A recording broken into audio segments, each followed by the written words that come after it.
Hello, dear students. Good morning to all of you. As we were discussing about the different modes or sources of finance, and in this term, we have discussed about different sources from which a company or a business enterprise can raise funds or can raise finance for their business for their growth and development. Now, dear students,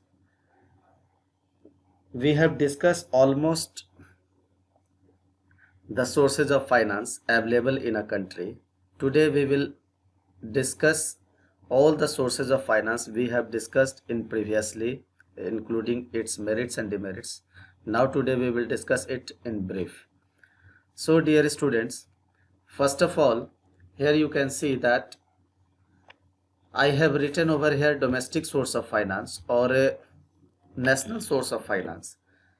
It does not mean only national source of finance. It does not mean only for the small scale. No, I'm talking about the topic is related to the companies which are established in particular countries, and they can raise their funds, they can raise their sources of finance from different sources within that country. Suppose that if we are talking about India, then in India, those Indian companies which have been established in India, either they are multinational companies or national companies, then those companies can raise their sources of finance, can raise their funds from different modes. Now we will discuss it in brief, as we have already discussed it, but today we will summarize it because it has taken a long time while discussion on the national sources of finance. Each and every day we were discussing different sources of finance with its merits and demerits. So today we are going to collectively discuss all the sources of finance or national sources of finance for domestic companies. Now dear students, first of all is issue of share capital. Dear students, the capital obtained by issue of shares is known as share capital. The capital of company is divided into small units known as share, and if a company issues, suppose that, for example, if a company issues 10,000 shares of rupees 10 each, then the share capital of the company is 1 lakh,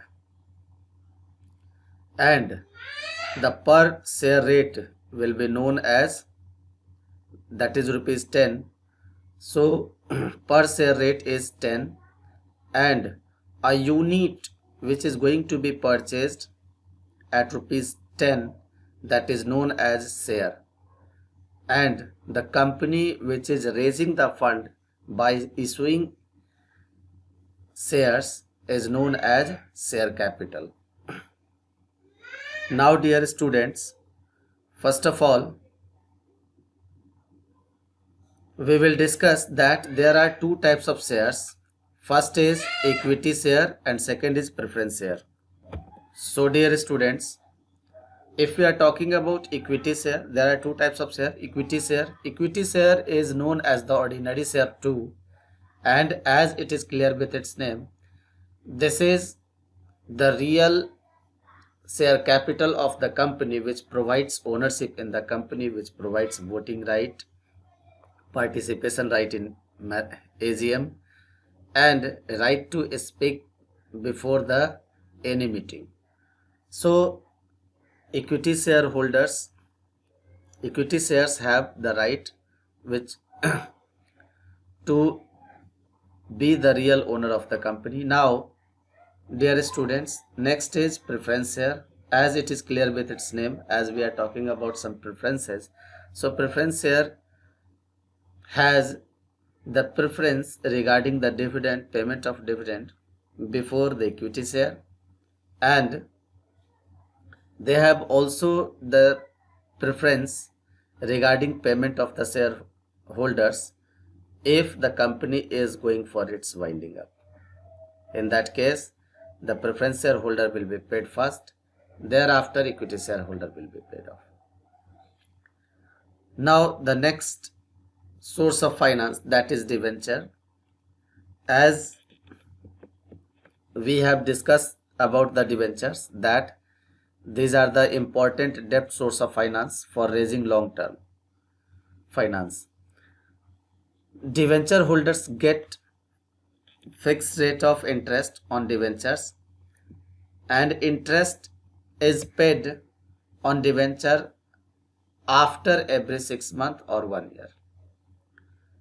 Basically, dear students, debentures are a kind of creditor of the company, loan holder of the company. They are providing loan to the company. That's why these are known as external sources of finance too. But since the company has to raise long-term sources of finance, so debentures are also issued for creation of long-term sources of finance. That's why these are also known as long-term debt sources of finance. Now dear students, we will discuss about retained earning. As we have discussed about the retained earning, it is the part of the company's capital, or we can say it is the part of the profit, not capital. It is the part of the profit after payment of the tax, dividend, interest on debenture holders and all. It means after distribution of all part of the dividend, like dividend on equity share, dividend on preference share, interest on debentures, and payment of tax to the government, the profit which is retained with the company, that is known as retained earning. These retained earning are maintained by the company for the purpose of reinvestment in the business again, so that if the company feels any financial scarcity, they can use it at any time. That's why, and since it is the internal source of finance, that's why it is also called source of self-financing. Now dear students, we will discuss about public deposits. Dear students, in public deposits, the deposits are raised by company direct from the public are known as public deposits. The rate of interest offered on public deposits are higher than the rate of interest on bank deposit. Dear students, the rate of interest offered on public deposits are higher than the rate of interest on bank deposits. That's why there is a limitation, there is a controlling that under the RBI Act, that the company or any institution who are raising fund under public deposits, they cannot exceed it 25% of the share capitals and reserves. Now the next term, that is commercial banks. Dear students, commercial banks give loan and advances to business in the form of cash, credit, overdraft loans, discounting of bill, rate of interest on loan is fixed. Now the next term, that is financial institution. Dear students, the state and central government have established many financial institutions to provide finance to companies. They are called development bank. These are IFCI, ICICI, IDBI, LIC and UTI. So dear students, these were few internal sources of finance which we have discussed today.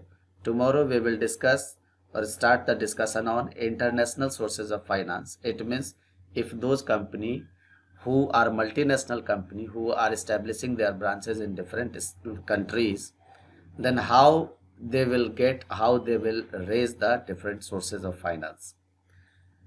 So dear students, I hope it is understood. Till then, thank you.